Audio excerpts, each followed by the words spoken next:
I am now joined by Jan from Xsolla. How are you doing today? Hi, James. It's great to be here again at Pocket Gamer Connect in London. So I'm feeling good. Fantastic. Always happy to be here ourselves. Now, we've spoken to Xsolla over the years at various different the PGC events, but we can't assume everyone's watched those videos. So, what is Xsolla? What do you folks do? Happy to answer this. We are a video game commerce company, and we are helping developers and monetizing, distributing, and marketing their games around the globe. I think one of the key solutions we have and we are known for is payments. So we help our clients to solve on their end the monetization struggle they may have, and offering more than 700 payment methods around the globe. That really sets us apart, and this is where our core audience and USP lays. That's interesting, actually. We were out in Jordan last year, and we were talking about monetization within the MENA region and how it differs significantly, and how a lot of it is cash-based versus digital transfers, around the rest of the world. So, as you cover global, is that something you notice? Are there lots of different variations in each region that you have to account for? Oh yes, that's for sure. So there's hundreds of different payment solutions, and this can include cash to wallet solutions. And also you have, with the growing digitalization, you see more wallets, more payment methods coming up, and solving some of the problems for the players. And this is where we can help our clients to evolve, to progress, for example, to enter into new markets where they haven't been able to monetize people beforehand. And that's really the key and core of what we're doing now.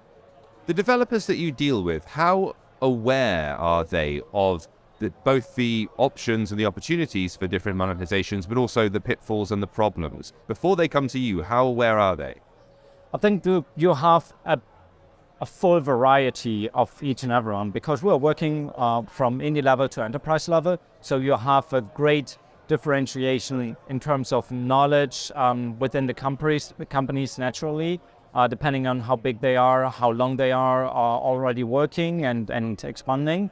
And this is where we can help depending on a knowledge level. And for sure, you have way more specific conversations about specific regions, for example, on how to enter them, how to monetize them with mid-tier to enterprise level clients. But it's also interesting to share and educate the indie level publishers and developers on what kind of opportunities lay there, just in general. When it comes to building the campaigns with the client, how much data are you sharing with them, and how much are you kind of keeping the data, not keeping it back, but looking at the data, analyzing it, and then giving them the bullet points, if you like? Some people are a bit more opaque and black boxy about their data, but equally there's a kind of information overload you can do on people, which isn't helpful either. So where do you fall between those two? I think what turned out in the last couple of years is that getting more data, aggregate more data makes a lot of sense to make proper decisions for your businesses, and get a good set of different KPIs who want to look at it.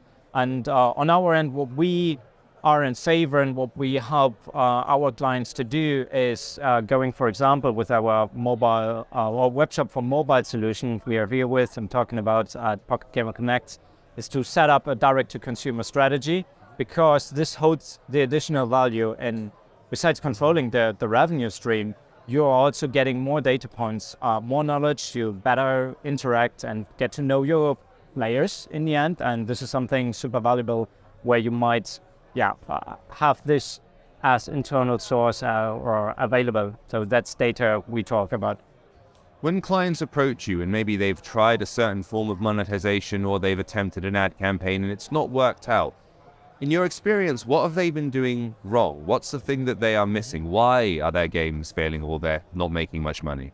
I think one key element, one key question coming up, or a response we receive in those conversations, is that many of them, especially when they are already mid-tier or enterprise companies, they already tried out a couple of things in different regions, but payments, doing and acting this on a global level, this is super complex. And as said, there's more than 700 payment methods we provide.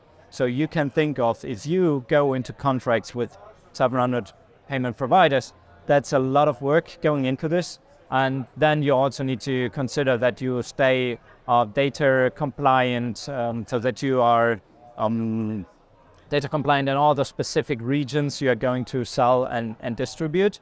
And this is some of the complexity we take off from our clients, and this is where a lot of the value in our service lays for it.